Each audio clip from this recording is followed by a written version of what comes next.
ಏನಾಗ್ತಾ ಇತ್ತು? ಸೆಕೆಂಡ್ ಇಟ್ಕೊಂಡಿದ್ರೆ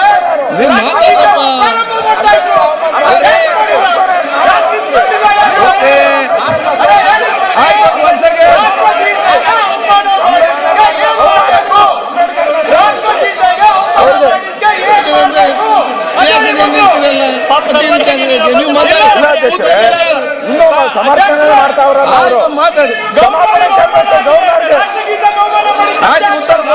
ಚರ್ಚೆ ಮಾಡೋದು. ಓಕೆ ಸ್ಟಾರ್ಟ್ ಯಾಕೆ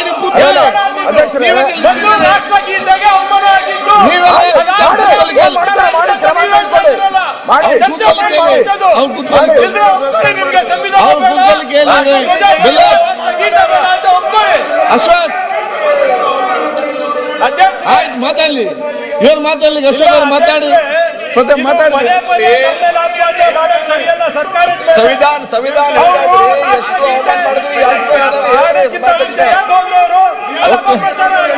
ಆಯ್ತು. ಈಗ ಕೇಳುವ, ಈಗ ಸ್ವಲ್ಪ ಸೈಲೆನ್ಸರ್ ಹಾಕ್ಸಿ, ಪ್ರಿಯಾಂಕಿಗೆ ಒಂದು ಸ್ವಲ್ಪ ಸೈಲೆನ್ಸರ್ ಹಾಕ್ಸಿ ಸರ್. ಸೈಲೆನ್ಸರ್ ಪ್ರತಿಪಕ್ಷ ನಾಯಕರೇ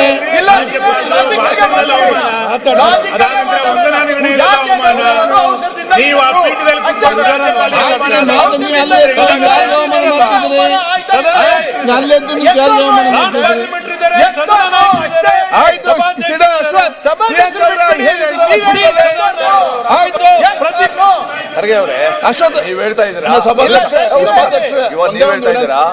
ರಾಷ್ಟ್ರಗೀತೆ ಆಡಕ್ಕಿಂತ ಮುಂಚೆ ಹೋಗಿ ಅವಮಾನ ಮಾಡಿದ್ದಾರೆ ಅಂತ ಒಂದು ಮಾತು ಹೇಳ್ತಾ ಇದ್ದೀರಾ ಮತ್ತೆ ಮತ್ತೆ ಮತ್ತೆ. ಈಗ ಅಶೋಕ್ ಅವ್ರು ಹೇಳಿದ್ದೇನು, ಇಲ್ಲಿ ಕರೆದು ಅಗೌರವ ತೋರಿಸಿದ್ದಾರೆ ಅನ್ನೋ ಬಗ್ಗೆ ಚರ್ಚೆ ಆಗ್ತಾ ಇದೆ. ಈಗ ಇನ್ನೊಂದು ಅಂಶ ಸೇರಿಸ್ತಾರ, ಒಂದು ನಿಮಿಷ. ಅವರು ಜೈ ಹಿಂದ್ ಅಂತ ಹೇಳಿದ್ರು, ಹೊರಟ್ರಲ್ಲಿ ಪಕ್ಕದಲ್ಲೇ ಸ್ಪೀಕರ್ ಇದ್ರು, ಪಕ್ಕದಲ್ಲೇ ಸಭಾಪತಿಗಳಿದ್ರು. ಅವರು ಒಂದು ನಿಮಿಷ ನಾಪಿಸ್ಬೋದಾಯ್ತು ಸರ್, ಅಥವಾ ಇಲ್ಲಿ ಬಂದ್ಮೇಲೆ ನಾಪಿಸ್ಬೋದಾಯ್ತು ಸರ್, ನ್ಯಾಷನಲ್ ಅಂತ ಹೇಳಿಲ್ಲ ಅಂತ. ಸೇ ವಿ ಶುಡ್ ಅವ್ರು ಇದ್ದು ಸ್ಥಿತಿ ನೋಡ್ಕೋಬೇಕು.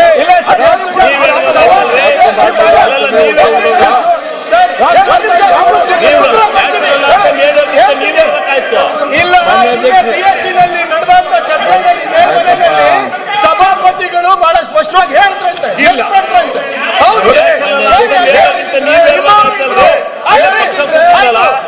ಅಂದ್ರೆ ಅವ್ರ ಮೇಲೆ ಜವಾಬ್ದಾರಿ ಇಲ್ಲ ಅಂದ್ರೆ ಅವ್ರ ಮೇಲೆ ಜವಾಬ್ದಾರಿ ಇಲ್ಲ ಅಂದ್ರೆ ಗೌರ್ಮೆಂಟ್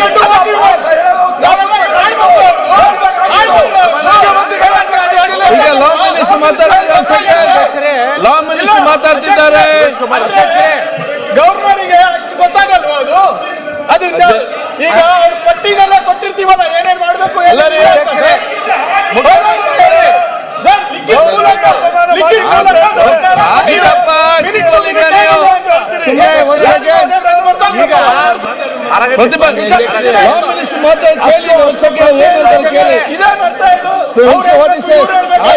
ಲಿಖಿತ ಮೂಲಕ ಸರ್ಕಾರ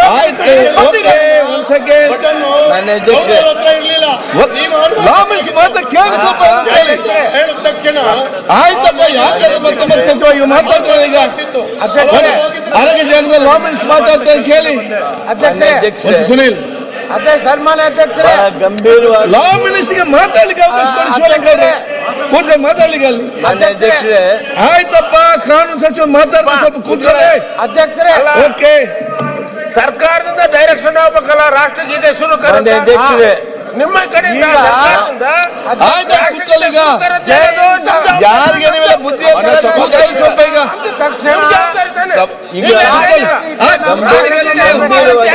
ಸ್ವಲ್ಪ ಕೂತ್ಕೊಳ್ಳಿ, ನೀವೆಲ್ಲ ಮೇಧಾವಿಗಳ ಬುದ್ಧಿವಂತರು ಕೂತ್ಕೊಳ್ಳಿ. ಟಿವಿ ವಿಕ್ರಮ, ದೇಶ ನಿಮ್ಮ ಕೈಯಲ್ಲಿ. ಈ ಕಾರ್ಯಕ್ರಮ ನಿಮಗೆ ಇಷ್ಟ ಆಗಿದ್ದಲ್ಲಿ ಲೈಕ್, ಶೇರ್ ಹಾಗೂ ಕಮೆಂಟ್ ಮಾಡಿ. ಟಿವಿ ವಿಕ್ರಮದ ಕಾರ್ಯಕ್ರಮಗಳನ್ನು ನಿರಂತರವಾಗಿ ವೀಕ್ಷಿಸಲು ಸಬ್ಸ್ಕ್ರೈಬ್ ಮಾಡಿ, ಬೆಲ್ ಐಕನ್ ಒತ್ತಿ.